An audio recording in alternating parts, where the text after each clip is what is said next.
मैं कैसे परिचय दूं उस शख्सियत का जिनका नाम खुद अपने आप में एक परिचय है। मैं कैसे परिचय करूं उस व्यक्ति का जिनकी आवाज देश की ही आवाज नहीं बल्कि सारे विश्व की आवाज है।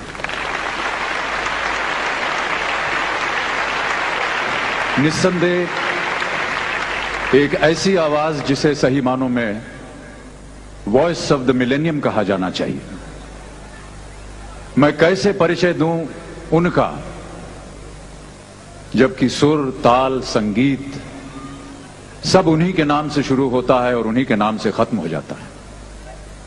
मैं कैसे परिचय दूं उनका जिन्होंने विश्व भर में अनगिनत खिताब पाए हैं, अनगिनत रिकॉर्ड्स कायम किए हैं।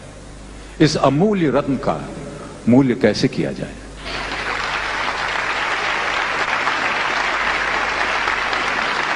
इन प्रश्नों का उत्तर देने के लिए ना तो मेरे पास दिमाग है और ना ही शब्द। हमारे पड़ोसी मुल्क के लोग जब कभी हमसे मिलते हैं तो कहा करते हैं कि हमारे पास वो सब कुछ है जो आपके पास भारत में है, बस दो चीजें नहीं हैं, ताजमहल और लता मंगेशकर।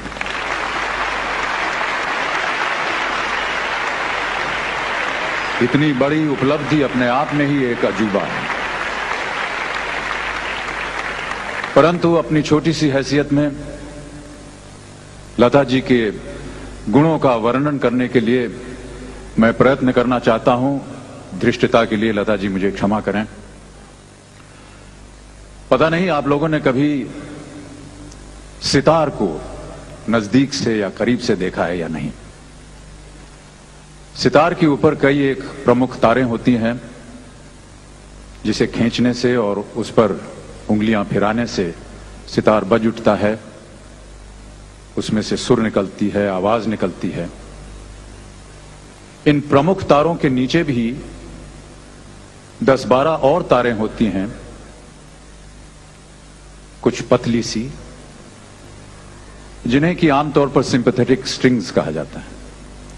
और जब कभी भी सितार वादक इनकी धुन, इनकी ध्वनि सुनना चाहता है तो वह अपनी छोटी उंगली से उन्हें छेड़ता है और उनमें से ध्वनि निकलती है।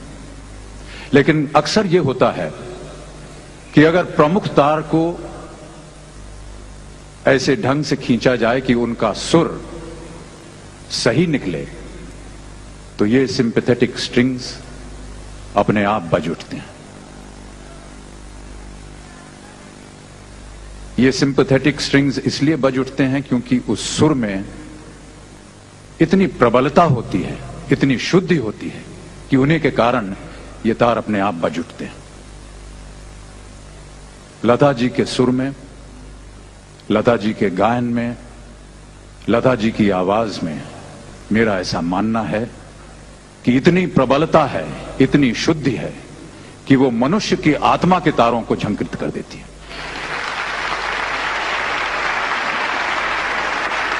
मेरा और एक अनुमान है कि संगीत के सुरों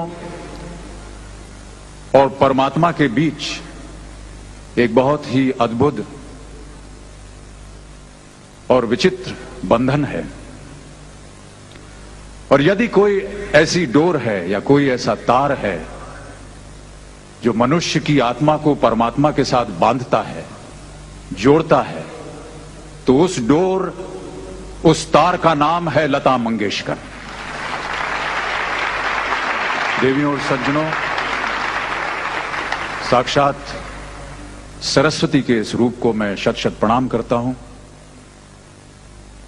और बड़े ही विनम्र भाव से आग्रह करता हूं, आमंत्रित करता हूं कि लता जी हमारे समक्ष आए और हमारे और आपकी आत्माओं को परमात्मा के साथ बांधें। देवियों और सज्जनों, आदरणीय लता मंगेशकर जी।